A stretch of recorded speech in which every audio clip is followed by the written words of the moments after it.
ladies and gentlemen. Welcome back to Starcastic Remarks. Stars win tonight with a final score of 6-2, topping the Devils. Great bounce back game. As always, thanks to DraftKings. Use that promo code THPN to get some free goodies from them. James, that was a great way to respond to probably the worst game of the season. What do you think? Yeah. I mean, I'm glad I didn't have to sit on that for another day. Just the Stars being awful. They come out, don't really change the lines either. I mean, they kept the lines the same for the most part. That's credit to DeBoer. He likes doing that after big losses too. The only lineup change was because Marchment got sick. So, but it's a great response game. It wasn't.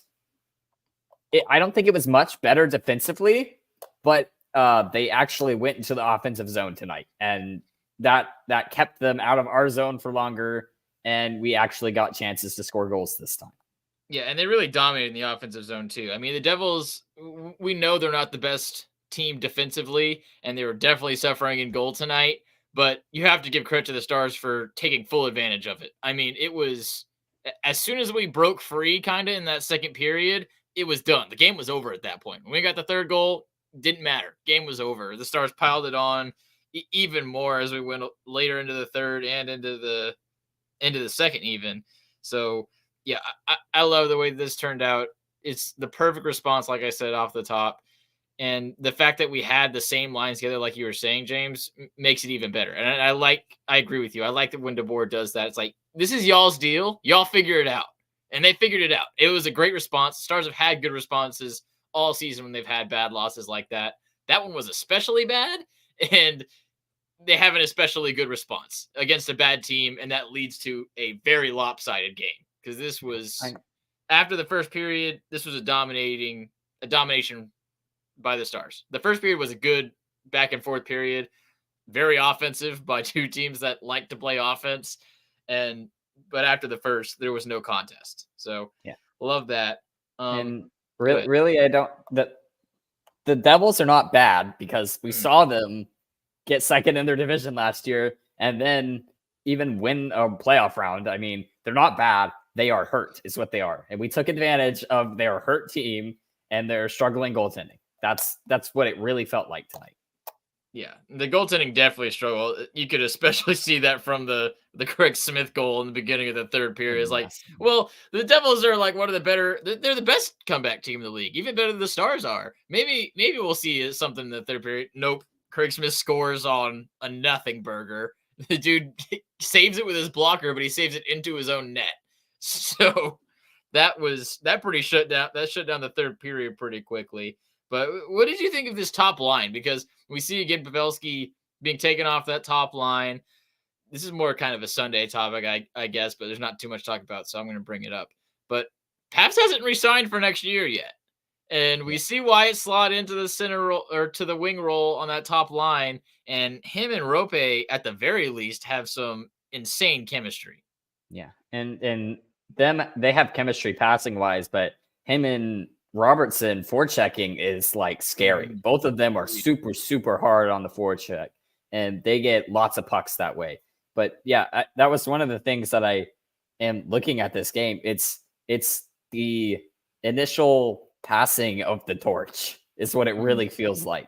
I mean, he gets not a lot in the past couple of games, and then they switch him over to that first line, and now he has like 4 or 5 points in the last 3 games. It's really promising to see more for long term for Stars fans to be like, this is a line that works and works well and effectively. I mean, they were cutting through people like air. Yeah. I got you there. But yeah, it definitely proves to me that even if Pavelski is gone next season, I don't know that he would, because he's still scoring at a crazy pace, especially for a guy his age. But even if he is gone, there's no reason to panic, because we have Wyatt Johnston there, and he is slotting in super easily. And he's looked this good all season. He's looked fantastic. He gets that first chance at the top line kind of early on in the season. It didn't work out, I think, because he was playing center. And then this most recent time, he switches to that wing spot to just purely replace Pavelski on that. And he's looked so comfortable, and he's been doing the same things he's been doing all year, but they're going in now because he has better help around him. I feel like he has the space now. I mean, that's really what it is. You flip Pavelski from the top line, who was getting most of his offense on the power play anyway, which we saw again tonight. Yeah. And you put someone who's going to create even more space for the two people who normally create space for Pavelski on the top line. I mean, it's a recipe for success. Yeah. And that was a great segue to mention Pavelski, because he looks great on the Benn line. I mean, him with Benn just works. I mean, those two guys are so good in front of the net, and that power play goal kind of proves that exactly. Now, I know that's not really them on their line per se, but Benn getting behind the net, getting that quick pass to Pavs, that is like, that's peak. Like, that's exactly what you want to see by those two guys, is quick little passes right around the crease, and those guys will always execute that. And I feel like that line can get super dangerous, just getting in, get the puck deep, get it to the point, get it on net, and find a way to put it in. Yeah, and that can even be a consistent thing moving forward as well. We saw that plan exactly some tonight as well. I mean, you saw Steele basically is the person who goes and gets it, or Benn, and then Pavelski sits in the high slot, and then they get it to the top, and Benn skates in front of the goaltender. And I mean, and multiple times we had tip chances. I mean, they didn't go our way tonight on even strength, but you're going to get chances doing that, and you're going to get goals when you do that. When you just throw it at the net, you have two people there constantly, and two people who are veterans and know what to do when they get the puck there.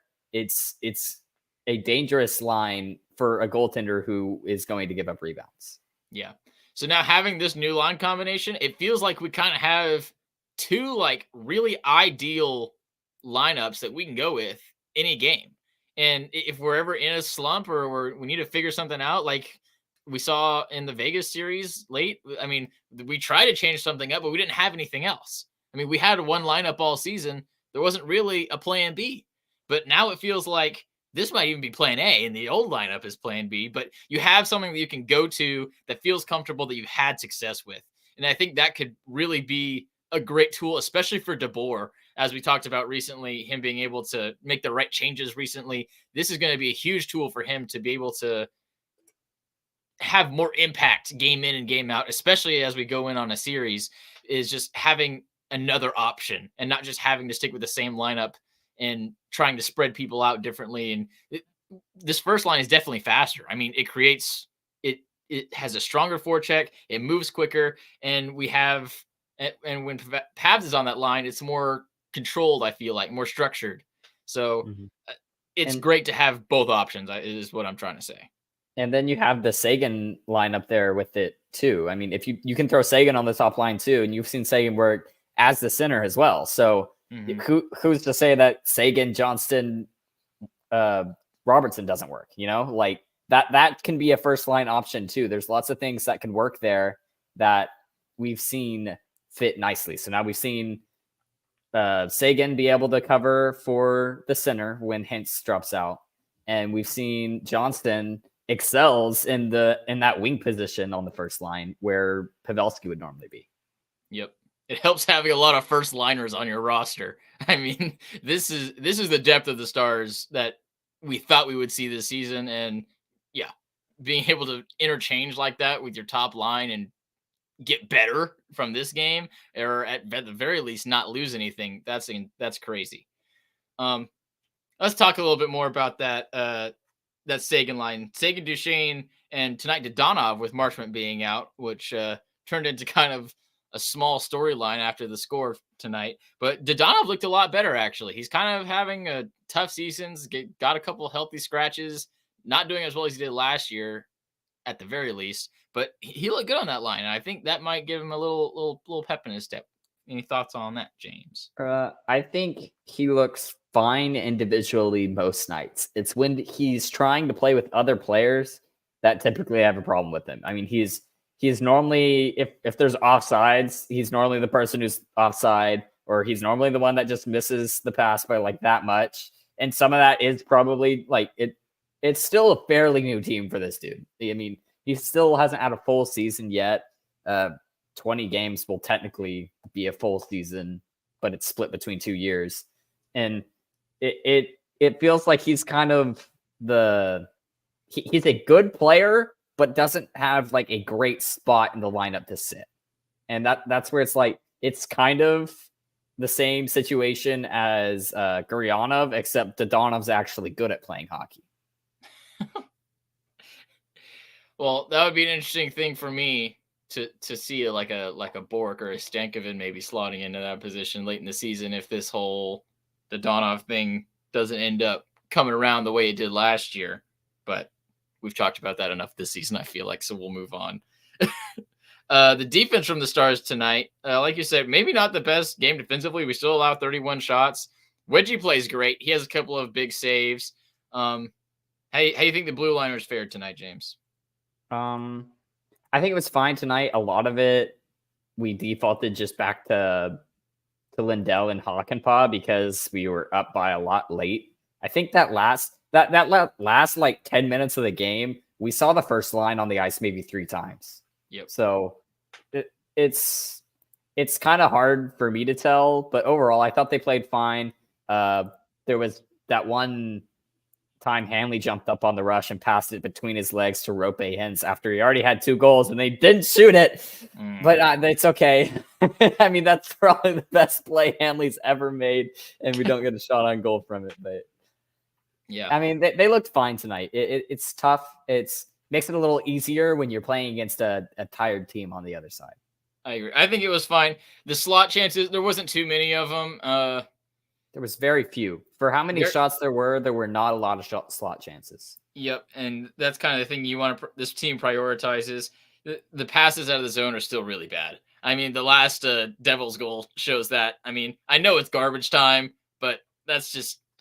I hate seeing lazy plays like that from Lindell, and I know it didn't matter, but seeing it so difficult for our Blue Liners to make that first pass to get out of our zone is just so frustrating sometimes. And it's something that good forecheck teams really take advantage of. I mean, we have incredible struggles with teams like Carolina for that exact reason. Because if a team is able to forecheck us hard and get on our first passer, it puts us in a pickle because we don't have many guys who can make confident first passes.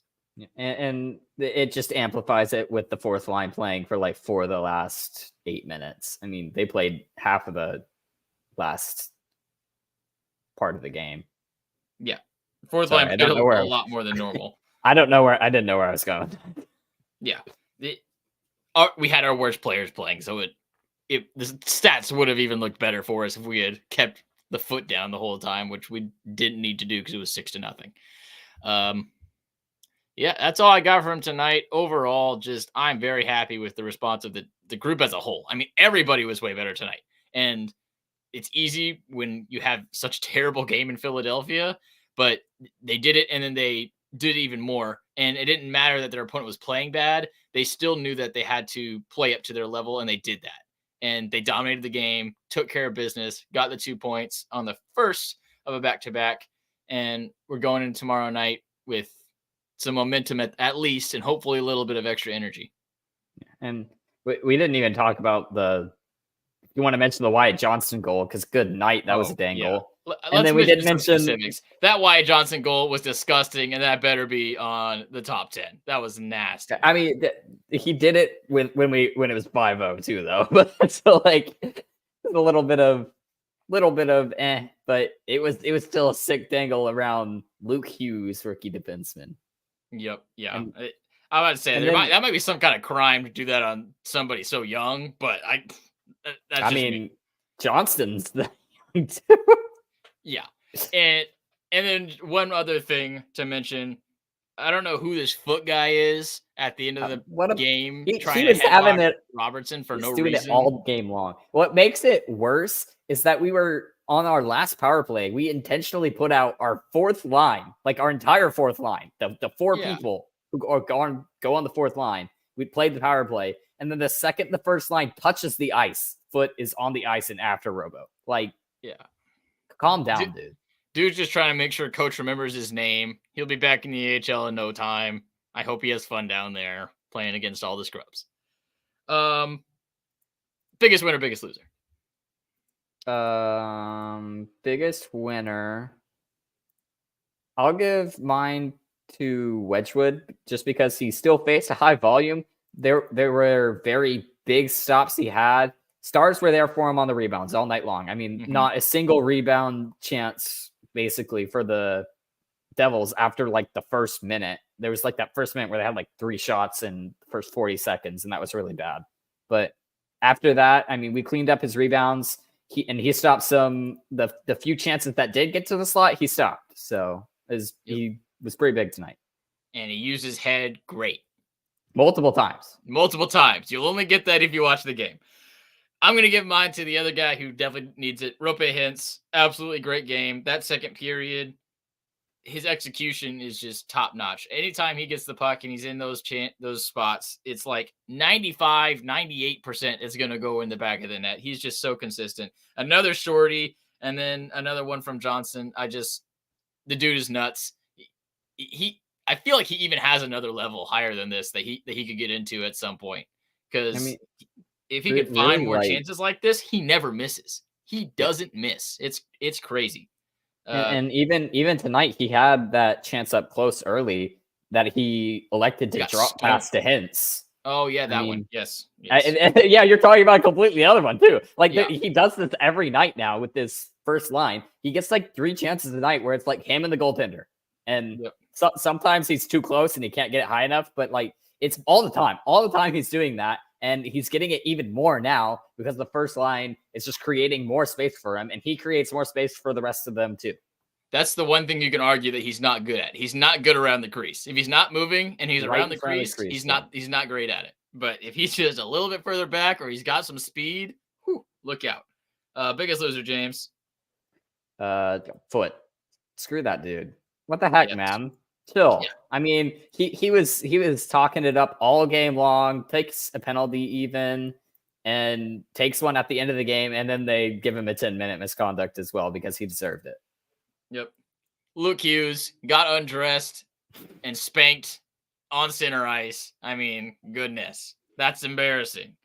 I think that'll do it. We got another game tomorrow night against the Islanders at 6:30. It'll be me and Ryan giving you the AGR for that one. And it got a little bit more exciting, I might say. Patrick Waugh makes his coaching return. He wins the QMJHL with I forget which minor league or which major junior league team it is. But he also goes on to win the Memorial Cup with that team, which is like the World Series of major junior hockey. So he makes his NHL coaching return, first time since 2015? I don't know. He had 3 seasons with Colorado. Y'all remember that. It was crazy. It was fun. But we're going to see him back on an NHL bench. And I think tomorrow night's going to be his first game, and that's going to be pretty exciting.